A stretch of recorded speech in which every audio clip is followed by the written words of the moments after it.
I had a affinity for the guy, but I didn't know what I was going to do with it. But also, she left room. You know, when you're making a film with very little money and limited time, you know, you really have to kind of figure out how you're going to use that time.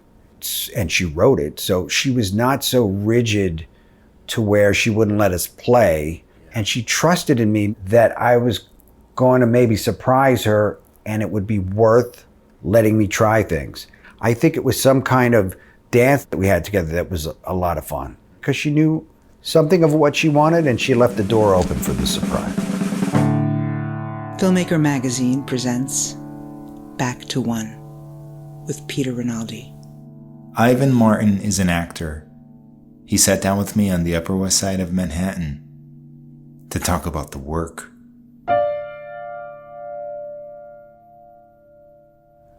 Do you have a typical way that you like to begin your preparation process? Like when you get a new character?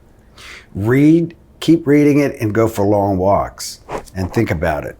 That would be the first step. But I come to this whole thing maybe differently than some people. I'm not one of those people that, in high school was doing plays or even thought about that. You know, I was brought up around Pittsburgh, Pennsylvania.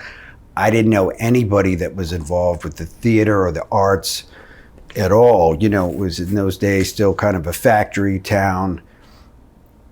And we would it was like Stand By Me. We just went down by the train tracks and threw rocks. Or you played sports, and I loved sports. I liked being outside. I played football, basketball, baseball, all of that. And then sometime in my early teens, my older brother, Christopher, played me, some records that kind of blew my mind. The Sex Pistols, The Clash. And it was, that I heard the music. Sports kind of faded out of the picture. And I remember in a Clash song, they talked about Montgomery Clift, and they talked about him like, he was important. I didn't know who that was. And then I saw From Here to Eternity, A Place in the Sun, and these movies, and that started tripping me out into old Hollywood stuff. And then, Pittsburgh, I didn't know that there was somebody called August Wilson walking around, and maybe there was two trains running walking around too, but I didn't know about any of that stuff. And then from there, my older brother, I remember him saying, you like the punk rock stuff. Well, and you like movies. Well, there's this guy who's going to speak at Pittsburgh filmmakers, and he's sort of the punk rock of movies. Do you want to come? And I'm like, yeah, that sounds cool. So we went, and it was Jean-Luc Godard. I didn't know who that was. And the movie was crazy, and I was really angry. I didn't know what I was watching. It was new, And we were really young. My brother was a little older, and we went up to him and talked to him after, and he was so nice to us and kind of like gave us a little spin on what he was trying to do. Yeah.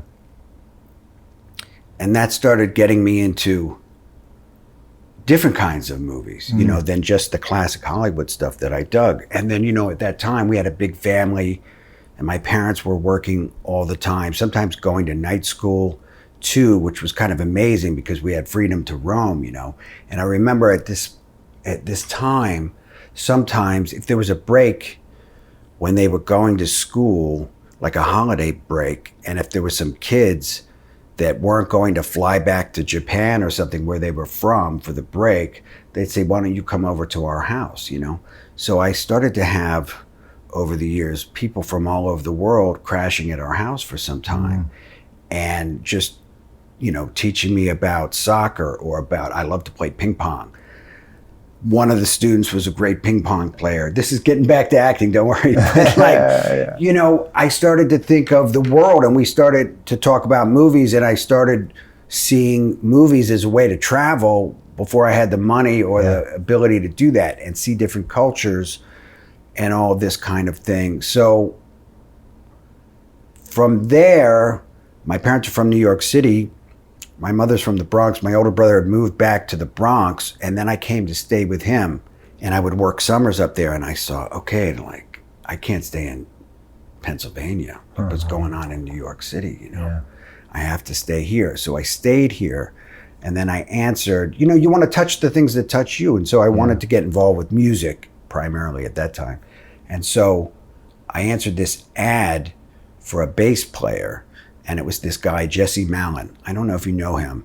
Shout out to Jesse. He's got a show at the Gramercy Theater, Silver Manhattan, a musical guide to survival. He had a band called Degeneration. But before that, I played in a band with him, and then I started my own band, Rebel Souls, and we ended up somehow getting Cox and Dodd from Studio One Records. Cox and Dodd is like the Berry Gordy of Jamaican music. He's produced everyone. Bob Marley and the Wailers, he was the first guy. Burning Spear, Dennis Brown, Sugar Minot, he was the guy. He came down to see us play at CBGB's, if you can imagine that. And he took a liking to us, so we made some recordings for him, and that was happening for a minute. And the drummer, Terry Stacy, who's now a big DP, and a photographer, he started to kind of drift away from the music and started to fiddle with a camera. So as that band was winding down, we started to make Super 8 films and things and show them at the Collective for Living Cinema and different places, and then make, like a slightly bigger film on 16 millimeter. And then at some point, we were making one of these short films, I want to say in Williamsburg back in the day, and somebody dropped out of the cast, and so I was there, so I did it. And one of the actors in that thing that will go unnamed, but now has a Oscar statue, after we did it, he was like, I think you like this. You're pretending like you don't like this, but I think you like this. And here's where, I did my training. Why don't you go look them up? And so that's how it kind of tripped out. And you know what? I did, and I enrolled in the program, and that's the first time I think I heard "good job" since maybe the sports days. So it kind of, I feel like acting kind of puts together all the things that I love: music, travel, culture, history. Not working in a factory. You know what I mean? Yeah. But do you think that you had a natural ability that just needed to be fostered, or that going to that program pulled out something in you? Definitely pulled things out. I guess some of it had to be in there, but there's a technique. So there's practicable technique. So that gave me a way to not be just trying to figure it out on my own. There's people that are smarter than I am, more experienced than I am, that have kind of figured out ways to practice these things. So and did you respond well to those kind of techniques? Meisner technique for sure, because you know what? I've done other things. I worked with this guy, John Euchre, that directed a play by James Purdy, and John Euchre, had studied with Mira Rostova. I was always excited about that because of Monty Clift, and he'd studied with Kim Stanley. And so we did drills, that, kind of sense memory things, and I've been up to the actor studio and things, and we could talk about that because I have some funny stories. But, I never responded to that stuff as much as the Meisner work, I think because, and I bet a lot of people have this issue or feeling, maybe I denigrated my personal experience, or maybe I didn't have enough, I was too young, but somehow it was easier for me to use as ifs and imagine certain things. That made it easier, that it wasn't, something from my own little dreary life, Right. Yeah. I think I remember you from the actor studio. Well, the first time, I have so many New York stories, because this same guy, Terry Stacy, he was walking down 33rd Street one time, and he saw a picture of Jimmy Dean in a window, and he knocked on the door, and it was Roy Schott. Roy Schott took the famous sweater photographs, and you've seen postcards, I think, with Jimmy Dean in this guy's apartment, because this guy taught Jimmy Dean photography. And so I was always, because of my love of history, I read Kazan's book before I was even involved with acting. I read about the group theater. you know, I was fascinated by Cheryl Crawford. She doesn't get the kind of notices that she should get. And so one time when I was working in a restaurant, I think, I met Eli Wallach's daughter, Catherine. She was going to audition at the Actors Studio, and she needed somebody to be her partner. I wasn't acting yet, and there was no pressure on me, but I wanted to get inside there and check it out. And we did the audition. So that was the first time I was there. And then I guess with her, maybe I went back other times, and then with other people, I would go maybe to hear, you know, Pacino speak or something like this and watch people work. But yeah, I mean, it's a great, I think, gymnasium. And for the people that know how to use it, I think it must be fantastic. But it also kind of felt dusty and a little bit like there's some cosplay going on in there. Yeah. You know what I mean? Yeah. I don't know. There's some kind of hierarchical things that kind of just set me off. And I don't think I would survive really in that kind of atmosphere. I know what you mean. Yeah. I know what you mean. So when you get out of that kind of training, were you taking it seriously, or were you as a career, or were you just messing around and seeing what would come up?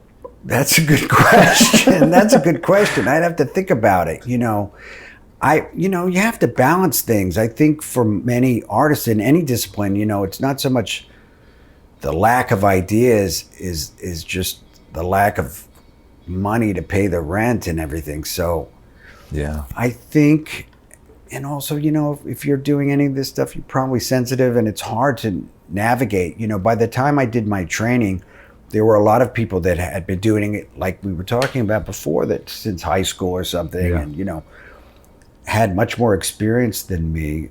I just thought that there was a place for me somehow. And I did manage, I don't know how, to score a couple of gigs at the beginning. And I sort of thought, well, this is what it's going to be like. And then that's not been true for the next decades. It's just been, it's always a hustle and struggle and whatever. But you must have found something in this particular art that made you want to continue, right? Because you're saying that you were also into music, but you must have, like, there must be something in this that was fulfilling. Like you were saying, maybe it's the culmination of all the other arts that you're talking about. I don't know. Yeah, I had a vocation. It was something that I had to do. I felt like I had to do it. It just made sense to me. I guess I didn't think about it a lot. And I've always just continued to have to do it. Yeah. It's just that you're not always getting paid for it. Yeah. And doing it in the circumstances that you would prefer. But, you know, I think like many actors, you know, you're gonna take what you can get, and you learn at every turn. And it's still exciting for me. Yeah, I'd rather not have to do auditions or whatnot, but I still get a thrill out of it, you know. Yeah. Every time. Were you realizing at a certain point what brings out the best in you in terms of a certain kind of role or a certain kind of environment? Again, to sort of toggle back to music, stage work for me is the same buzz as doing a concert would be when you're in a band. And then making a film is like recording the album, where you could do different takes and maybe you can make the drums sound a certain way. So I love that. But, you know, it's always been a tough business, but I think it kept, well, I did a play that Chris Messina directed me in with Michael Chernus and Rosemary DeWitt. I did some other things at Rattlestick, but it seemed as if I needed to get myself on a TV show or even in some films to be able to get those jobs. You know, it just seemed to be very difficult to get those jobs. And we did a couple of things that we put on ourselves, but, you know, that's not always easy to do. Right. I don't know if I'm built for all of that. Right. But I think it's a group activity, you know? So I like doing the homework, and then I like most of all the group activity. And if you can make that special, and, you know, often I have no control of any of that kind of stuff. So, but for example, on a smaller movie, and I've been on some, probably my favorite experiences have been on smaller movies, because, you know, everybody wants to be there. Everybody's pulling in the same direction. And I wouldn't trade that for any kind of, you know, bigger experience. Yeah. Sounds like the actual makeup of the individuals matters to you enough to like that it actually affects your work. Yeah, I think the environment always affects the work. Sure, you can. If you're there and you can't get out of it and the environment's bad, I guess you can. There's ways to, hit them with the laser and make them disappear. But it's best when people are, they're into it. Yeah. If you're not on the same wavelength, you can use all that too. Yeah. Yeah. So you have to try to take everything, I think, that's happening. The latest data, you have to leave room for that in the car. Whatever's happening, Yeah. you just try to put it into the thing. But I wonder if you weighed the actual, if there's some kind of cosmic scale. You know what I mean? Like a great environment where you love everyone, that's on one side of the scale. A bad environment, but that's a lot of energy there, but you're using it all. Like, let's see which one is actually weighs. Well, you're never going to love everyone. Let's get real. I don't know. I don't know. I don't think about that. I don't know that you can, Yeah. Man, we can't. There's always a cosmic scale out there, but I don't know if, you go into the church, who knows? Maybe you like the incense. Maybe you like the stained glass windows. But the priest's a dick. Maybe you dig the priest. Maybe some kind of animals come in. You don't know what's going to happen. I like that. You know what I mean? Yeah. I'd rather have the animals in there. Yeah. Don't they do that on Fifth Avenue once a year? They bless the animals. They bring bring the animals. Bless them. Let them free.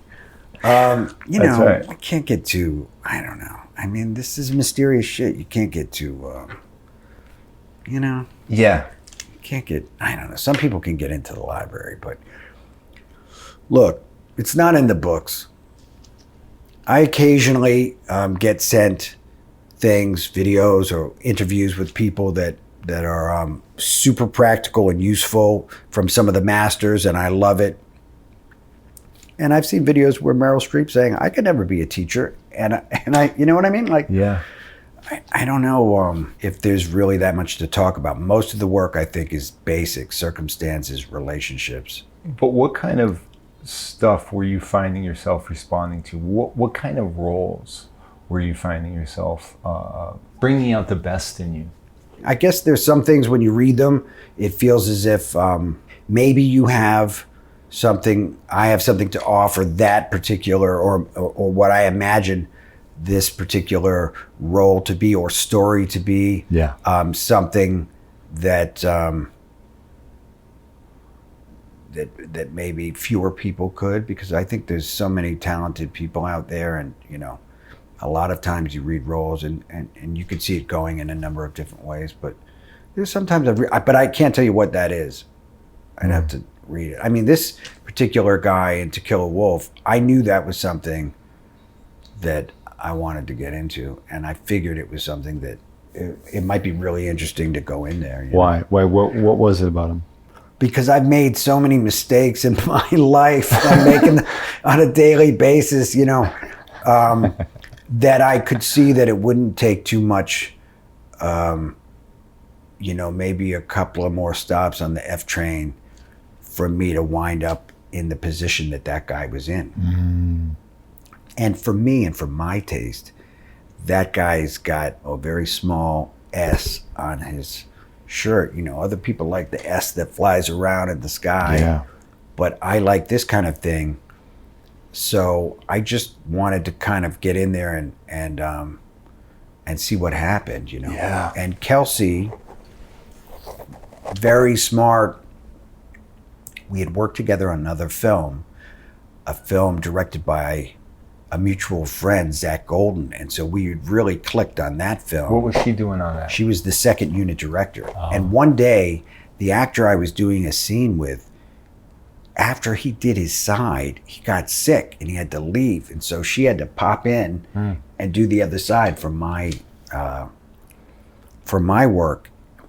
And we had such a great time doing it. We were laughing. And so I could tell that I was in good hands, And then afterwards, she said, I'm working on this thing. It might be interesting. And then I didn't hear from her for a bit. And then when I saw it, I was like, ah. And then we worked on it together a little bit too. Mm. Do you think she adjusted it after she met you? For sure. She said as much. For Wow. sure. For sure. That's Yeah. got to feel good.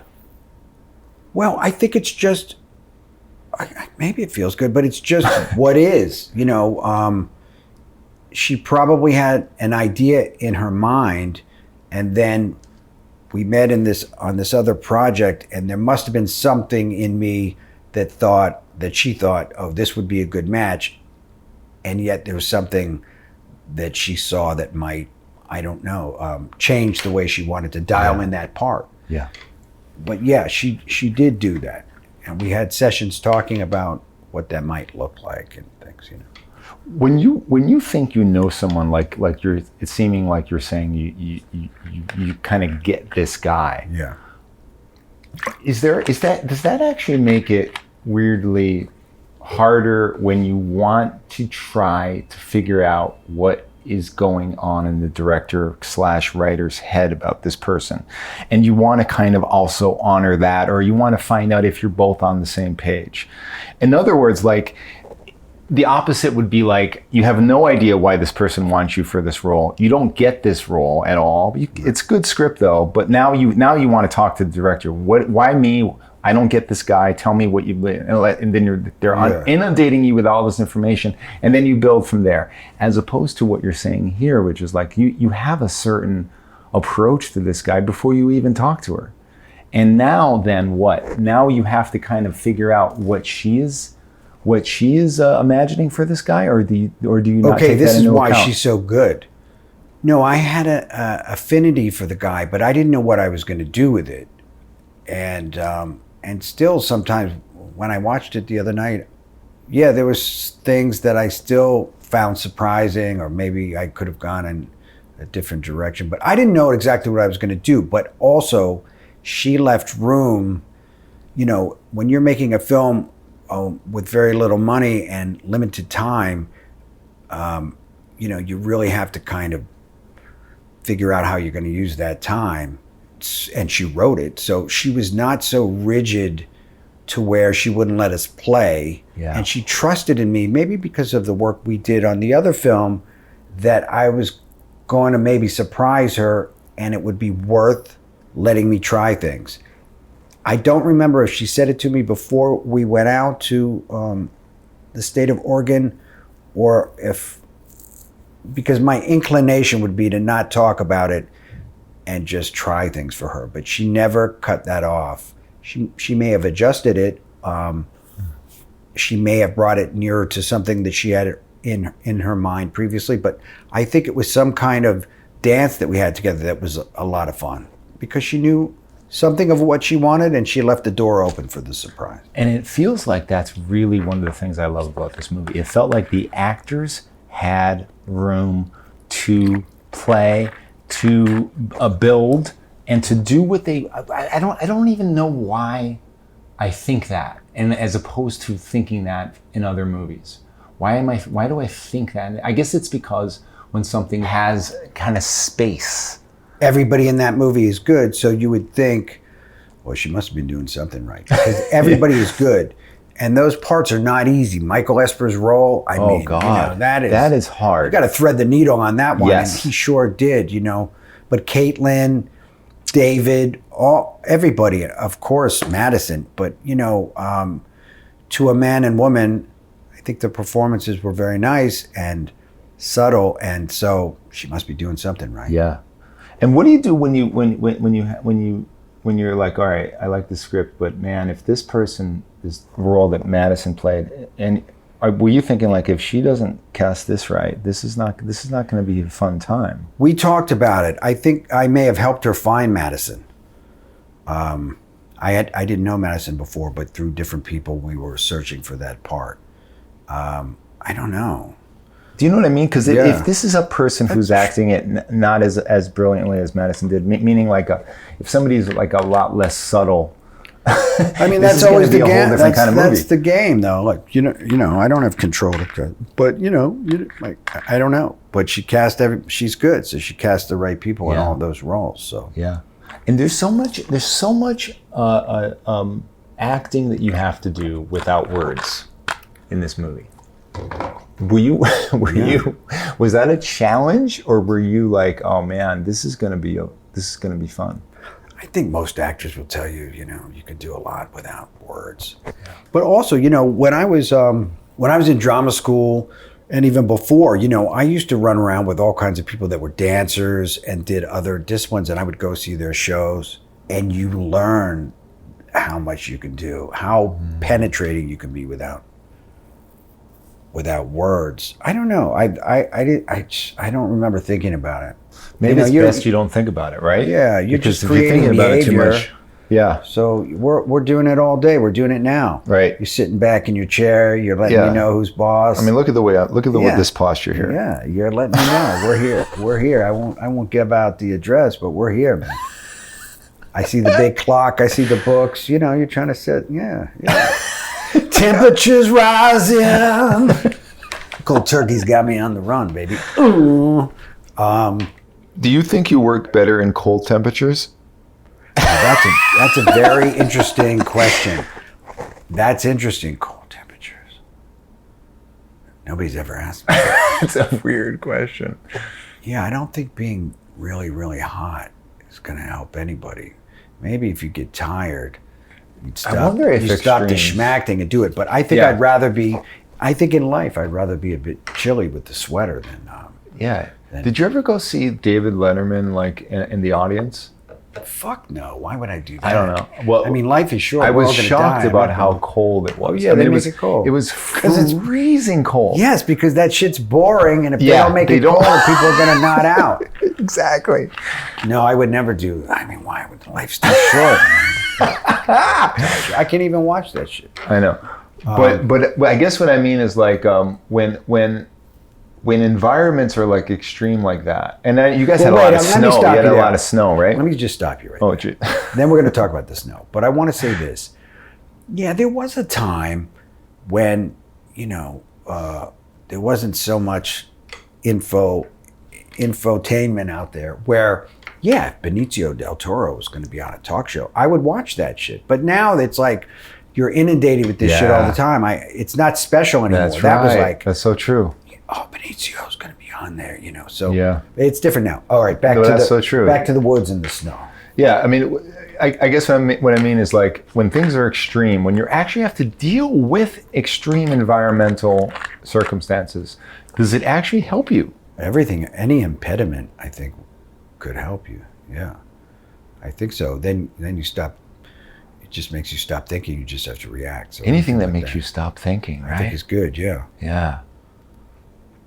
And you guys had snow that you weren't expecting. Yeah, they had everything that they weren't expecting, but they made it work because they're smart. And also, that crew, there was only 10 people, I think, 10, sometimes 9, sometimes 11, and everybody, they're all friends. They all went to film school together at different times, the same film school, and so, and I think a number of them are filmmakers themselves, and so that unit. I've never worked with a team that was that quiet and they could just get into the woods, get out. Everything was fast. So when it did snow or whatever else craziness happened, they could just move. Super talented crew. They could just move and make it happen. Wow. That matters a lot. Yeah. When you realize that you have a scene that you have to do where you have to get emotional, like the end of this movie. Yeah. And it's not a typical thing. It's just you. You have no one to play off of. Does something like this stress you out, or or is it like it's game time? I can't wait for a little of both. I mean, I have many problems in life and trying to get through life. Yes. But for whatever reason, either via technique or just I'm just built that way. The emotional is always, it's not flowing over the river anymore now that I'm a little more experienced, but the river is always flowing. So that stuff is there. I probably still get itchy because until it's done, get itchy, but I wasn't really, I mean, that stuff, sometimes you need you're doing it all day. So, but yeah, but also she set the perfect, tone on the set, gave space. And also, if you remember in the film, he drives around the corner and he parks his car and then he gets out and then there's the tractor just happened to be going by. I mean, it's like, you can't get any better of a location. Yeah. It felt like out of a painting, really was kind of a beautiful, desolate. I don't know, the vibes were right. We were cooking, so. Where did you guys shoot? Where was that? You'd have to ask her specifically, but it was maybe an hour and a half north of Portland. Ah. Yeah. Huh. So woods and farm country and beautiful. Yeah. Really is. Beautiful, beautiful. Yeah. This is a great movie, and I have deemed it so, and therefore it is. I mean, like, there's no other person that gets to do that. It's just me. You decide. I've decided it. It is. And everyone was just waiting for my decision. Yeah, now that they have your decision, can it get some kind of worldwide Well, that's what release? I'm about to talk about now. Yeah. So this makes me want to burn the entire film industry down if a film like this has to struggle a little bit to get out into the world where I could see it. In other words, there should be a pipeline with something this good that gets right to me. What is going on? You don't have the answer, but I just need to complain. The fact that this film seems to be impacting people and turning people on, and that they'd be able to snap it up for a reasonable price because it was made for very little money. It is surprising to me, maybe not shocking in this culture, but surprising that somebody hasn't championed it and put it out there because, it seems crazy. And the Rotten Tomatoes score is, I believe, close to perfect. It is perfect, but you know what? Maybe somebody will, it's just starting to play, and so maybe somebody will see it and push it out there further. There's a whole world out there, Yes. When you get off of a movie like this that was very fulfilling, you do good work, you like the people, does it make it harder to go back into the pool of the bullshit called Hollywood? Yeah, dude. Super depressing. So what do you do about it? How do you swim through the malaise? Eat. I don't know if there is any swimming. I don't know. That's the thing that's so crazy. Even getting that job is down to luck and circumstance, just meeting those people along the way. And so who knows? I don't know. You just go back into the thing and then it's another year before anybody sees it. And then you can't even get it, in the theater. Well, it's in the theater, but you know what I mean? Yeah. It's difficult to get it out there.